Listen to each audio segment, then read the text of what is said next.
It's 2 a.m. You said one slightly awkward sentence at dinner 6 hours ago. Nobody else remembers it. Your brain has replayed it 400 times. If overthinking were actually protecting you, you'd expect to feel safer by now. You don't. So what is your brain actually trying to do? Somewhere between the ages of 10 and 30, most people notice the same strange machine start running in their head. A machine that takes one uncertain moment and turns it into an entire committee meeting. Should I have said that? What did they mean by that look? What if I made the wrong call? The meeting has no chairperson, no agenda, and no scheduled end time. It just runs. For decades, we assumed overthinking was a personality flaw, something anxious people did and calm people simply didn't. Modern psychology tells a very different story. Overthinking isn't a bug in the human brain. It's a feature that used to work, running an outdated program on hardware that hasn't changed in 200,000 years. To understand why, you have to meet a small almond-shaped structure sitting deep in your brain, the amygdala. Its job, in the simplest terms, is threat detection. It scans everything coming in, a face, a tone of voice, a delayed text reply, and asks one question over and over, faster than conscious thought. Is this dangerous? For most of human history, that question kept us alive. A rustle in the grass might be wind. It might be a predator. The amygdala didn't wait for certainty. It fired first and let the rest of the brain sort out the details later, because the cost of a false alarm was minor and the cost of missing a real threat was death. Here's the problem. Your amygdala hasn't been told the environment changed. It still treats an unread message, a mistake in an email, or a silence in conversation with the same urgency as a genuine physical threat. Neuroscientists have shown that when the amygdala activates strongly, it can effectively hijack the prefrontal cortex, the part of your brain responsible for calm, rational analysis, narrowing your thinking rather than expanding it. You're not weak-willed when you can't just stop worrying. You're outvoted, temporarily, by a part of your brain built for a world with saber-toothed cats instead of unanswered texts. But a single alarm doesn't explain overthinking. A false alarm should fade in minutes. What turns a single anxious thought into hours of replaying, rehearsing, and rehashing has a specific name in psychology: rumination. Psychologist Susan Nolan-Hoeksema spent much of her career studying exactly this pattern, and her research reshaped how we understand overthinking. She defined rumination as passively, repeatedly dwelling on a problem, the causes, the meaning, the what-ifs, without ever moving toward a solution. In surveys building on her work, roughly 3/4 of adults in their 20s and 30s admit to overthinking at some point, and in some later studies asking people directly, the number climbs even higher. What her research found next is the part that should genuinely reframe how you see your own overthinking. It doesn't help. Nolan-Hoeksema's studies showed rumination actually impairs problem solving, narrows attention, and makes it harder to notice information that might resolve the worry. In one striking experiment, people who ruminated heavily performed worse on tasks requiring mental flexibility, as though the mind, once locked into a loop, becomes physically less able to shift out of it. The loop feels productive. It feels like preparation, like vigilance, like responsible thinking.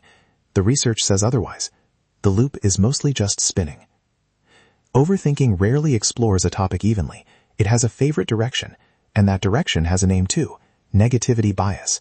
Our brain's tendency to register, store, and revisit negative information more intensely than positive information of equal size. This is why one criticism can outweigh 10 compliments in your memory by the next morning. Evolutionarily, this makes sense. A missed threat could kill you, while a missed reward usually just meant a smaller meal. The brain built its filing system accordingly, and it never updated the settings. Layer another bias on top, the availability heuristic, our tendency to judge how likely something is by how easily we can imagine it. The more vividly your brain can picture the embarrassing scenario, the humiliating outcome, the disaster version of tomorrow, the more real and inevitable it starts to feel, even when the actual odds haven't moved at all. Overthinking in this light isn't gathering evidence, it's manufacturing it. Here's the question worth sitting with. If overthinking doesn't work, why does it feel so hard to stop? Researchers studying anxiety have identified something called intolerance of uncertainty, a measurable trait describing how distressing it is for a person to simply not know what happens next. For people high in this trait, an unresolved question doesn't feel neutral. It feels like an open wound, and the brain, desperate to close that wound, reaches for the only tool it has: more thinking, more scenarios, more rehearsal, as if enough mental effort could force an unknown future to reveal itself early. It can't, of course, but the loop doesn't know that. It just knows that stopping feels like giving up vigilance, like putting down your guard right before something bad happens. So the mind keeps working a problem that was never solvable through thought alone, mistaking motion for progress. If overthinking is a system built for outdated threats, the fix isn't willpower. It's giving your brain new information it can actually use.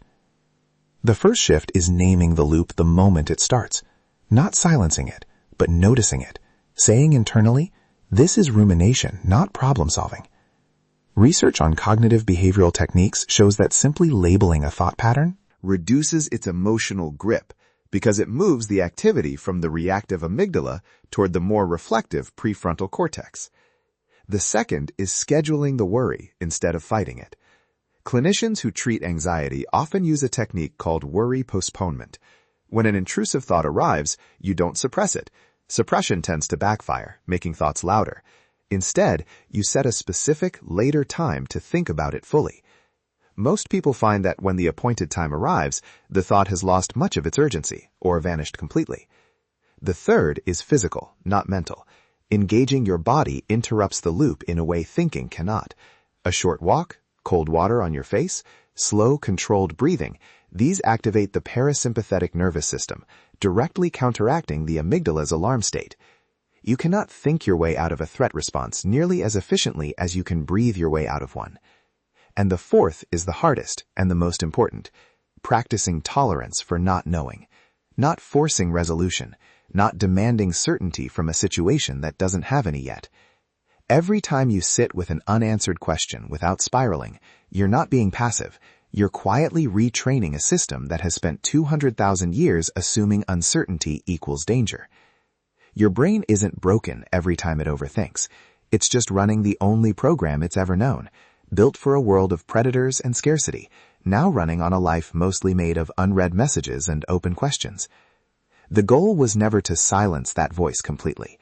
It was to finally teach it the difference between a threat and simply the unknown.